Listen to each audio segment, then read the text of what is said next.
So let's have a look at the details of Remi Thirion's Commencal Supreme V4.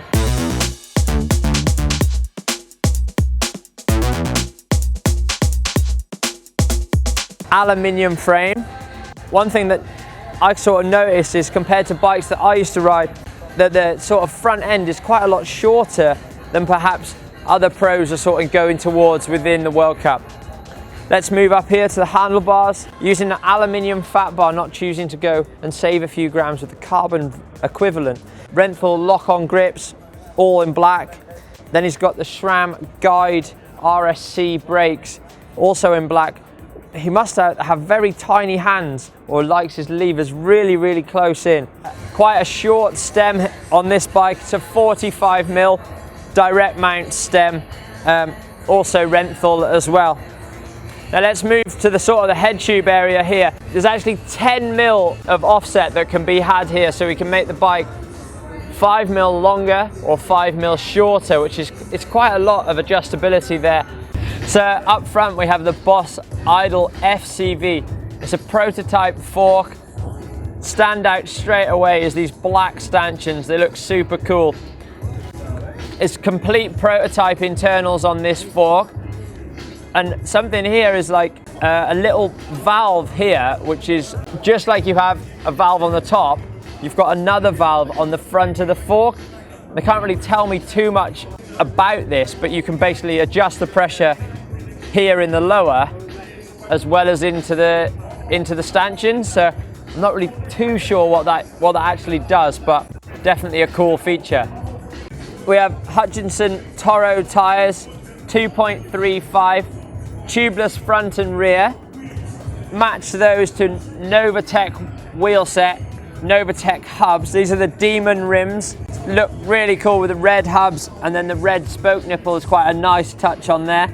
Drivetrain. This is the fancy SRAM XO7 DH group set. These gold ones are actually for World Championships in Andorra, and very few riders got these, so certainly looks very trick. Matching the cassette, we have an XX1 gold chain, super fancy, also for World Championships. Moving up to the cranks here, SRAM XO carbon cranks, 165mm, that's kind of the go-to crank length for downhill riders.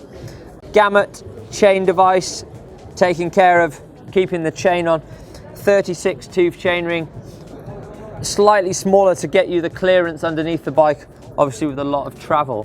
Pedals, we have the HTX1. One thing about these pedals is they actually have a tie axle. Don't see tie axles very much within downhill, but they certainly look cool with a gold tie. So let's have a look at this rear shock here. You can see it's an air rear shock from Boss, the Void. They have high speed and low speed compression up here, rebound down in the bottom. The travel of this bike is 220 mils, which is perhaps a little bit more than some of the other bikes out there. So if you're looking at the drivetrain here on the Commencal, you can see that it's unconventional where the chain goes. The reason for this is it's widely known that the chain will affect suspension. No matter what design, it will have an effect. So what Commencal are trying to do is bring the chain above the pivot and therefore eradicate any feedback from the pedals and the suspension basically working against each other.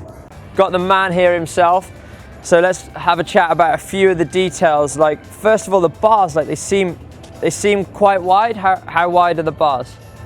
My bar, the rise is 770. 770? Yeah. That's a little wider than I used to run. And also, I run my levers like quite this. Flat, and yours are quite far more perhaps like a BMX. Certainly, because my style is really on the front. Okay, it's cool though because it's and your levers are very close. Yeah, very close, because my hand is really I don't know the name, but like this. Yeah, I think you ride like really aggressive, so your elbows are quite elbows are high, like motocross, huh? Yeah. 18.